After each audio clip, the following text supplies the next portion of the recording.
বন্ধুরা খুব ফাঁকায় ফাঁকায় চলে এলাম বাগবাজারে পুজোর জল নিতে। আর এই ক্ষেত্রে তোমাদের জন্য একটা ব্লগ শো করে নিলাম। তো ভীষণই আনন্দ হচ্ছে, কারণ ভীষণ গরমের মধ্যে এসেছি। অন্য দিনের মতন আবারও ব্লগ নিতে চলে এসেছি তোমাদের সামনে। সবাই কেমন আছো বন্ধুরা? আশা করছি ভীষণ খুব ভালো আছো। আর আমি আমার পরিবারের সবাই পরম কৃতজ্ঞতায় ভীষণ ভালো আছি। আজ এই ব্লগটা পুরোটাই বাগবাজার নিয়েই হবে। বাগবাজারে আমরা গঙ্গা জল নিতে এসেছি, সেই উপলক্ষে এই ব্লগটা করা। আমরা এখনই ট্রেন থেকে নামলাম, অনেকক্ষণের অপেক্ষায় পৌঁছালাম বাগবাজার। তো চলো বন্ধুরা, যাওয়া যাক। মৃত ব্যক্তির আত্মার শান্তি কামনায় অনেকেই এখানে এসে শ্রাদ্ধ শান্তি করে থাকেন। তো আমরা খুব সকাল সকাল পৌঁছে গেছি এখানে 11টায়। তো আমরা একটু দেখতে পেলাম, কারণ শ্রাদ্ধ শান্তিটা সকাল সকালই শুরু হয়। বন্ধুরা, বাগবাজারের কাশীমিত্র শ্মশান এটা।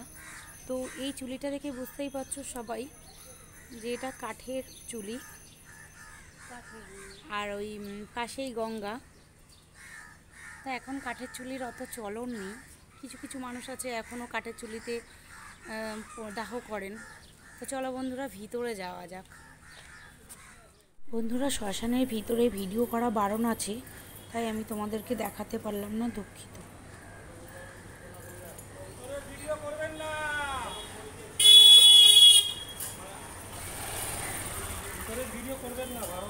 বন্ধুরা, বাগবাজার তো অনেকক্ষণ আগেই আমরা চলে এসেছি, কিছু ভিডিও করেছি, সেটা তোমাদেরকে নিশ্চয়ই দেখাবো। আর হয়তো আগে আগে কিছু দেখিয়েছি। তো এখন আমরা কিছু খাচ্ছি, মা নিয়ে এসছে বাড়ি থেকে, এই যে গজা। তো এটাই এখন খাচ্ছি, মেয়ে আছে, মা আছে। আর তারপর আমরা একটু স্নান করব, বসবো, থাকবো, কিছু খাবো, তারপর বাড়ি যাব। তো দেখো বন্ধুরা, একদম বাগবাজার ভীষণ ফাঁকা, নিরিবিলি, খুব ঠান্ডা এলাকা।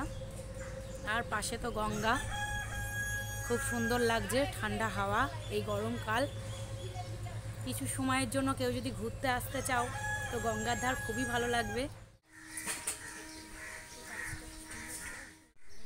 এক একটা ঘাটে খুব ছাওয়া আছে, তো সেখানে অনেকেই বসে বিশ্রাম নিচ্ছেন জোয়ার আসার অপেক্ষায়।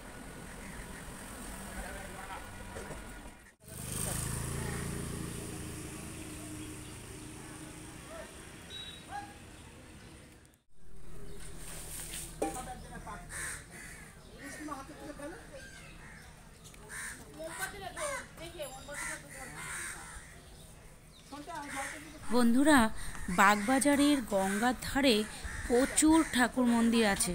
তো এই ঠাকুর মন্দির নিয়ে ব্লগটা একদিন আমি তোমাদেরকে দেখাবো। তো আজ আমি সেই ঠাকুর মন্দিরগুলোকে বাদই রাখলাম। আমি এমন অনেকবারই বাগবাজারে এসেছি, কিন্তু এত মন্দির দেখেও কখনো ভুলে গেছি, সব কিছু মনে নেই। হয়তো এরকম অনেকেরই আছে এমন মনে। বন্ধুরা, 11টায় তো পৌঁছে গেছি বাগবাজার, কিন্তু এখানে অনেকেই বলছে জোয়ার আসবে 2টো থেকে 2:30 বাজবে। তাহলে সময়টা আমরা কাটাই কি করে? অনেকটা সময় তো ওইদিকে কাটিয়ে এসেছি, তোমরা দেখেছোই আগে ভিডিওতে। তো আমি, আমার মা আর মেয়ে চলে এসেছি লঞ্চ ঘাটে। খুব কাছ থেকে মা গঙ্গা দেবীকে একটু দেখতে পাচ্ছি, আর তার কাছাকাছি একটু যেতে পাচ্ছি, কারণ যেহেতু ভাটা চলছে, প্রচণ্ড কাদা হয়ে গেছে সামনেটা।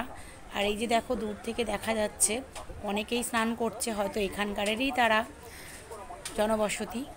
আর আমরা তো অনেক দূর থেকেই এসেছি, তো গঙ্গার জলের আমাদের কাছে ভীষণ মূল্য। যথারীতি বড়রা বলে থাকেন যে গঙ্গার জলের, জোয়ারের জলটা ভীষণ শুভ হয়। যেহেতু পুজো আচ্ছার জন্য এই জলটা আমরা নিতে এসেছি, অত দূর থেকে এই কষ্ট করে বয়ে নিয়ে যাব, তাই জন্য বসে আছি জোয়ারের অপেক্ষায়। আমার মেয়েও স্নান করবে জোয়ার আসলে। তো দেখো বন্ধুরা, এই ছোট ছোট নৌকাগুলোকেও বেঁধে রেখে দিয়েছে ভাটা বলে, জোয়ার আসলে হয়তো তারা ছাড়বে। এখানে মৃত ব্যক্তির বাড়ির লোকেরা যারা শ্রাদ্ধ করেন, তাদের যে জামা কাপড়গুলো ছেড়ে ফেলে দেয়, সেই নাপিতগুলো এই জামা কাপড়গুলোকে ধুয়ে এইভাবে মেলে শুকিয়ে নিয়ে অনেকক্ষণ বসে থাকার পর এবার 2টো লঞ্চ চোখে এলো বন্ধুরা। হয়তো এবার ধীরে ধীরে জোয়ার আসবে। জোয়ার এলো কিছুক্ষণ হলেও বন্ধুরা, মেয়ে স্নানও হয়ে গেল, আমরা গঙ্গার জলও নিয়েছি। এবার বাড়ি ফেরার পথে রওনা দেব। অনেকক্ষণই কাটলো জোয়ার আসার অপেক্ষায়, একটা বেলা পুরোটাই কেটে গেল। বন্ধুরা, বাগবাজার থেকে পুরো ট্রেন আমরা আর পেলাম না এই মুহূর্তে। তো 4টে 47-এর ট্রেনের জন্য আমরা সোজা, অনেকটা দেরি হয়ে যাবে বলে সোজা অটো ধরলাম, ধরে বিগে পালমোড় এলাম। এখান থেকে উল্টোডাঙ্গার অটো ধরেছি, উল্টোডাঙ্গা থেকে আমরা ট্রেনে উঠব। এই ব্লগটা আজকের মতন এখানেই শেষ করলাম বন্ধুরা।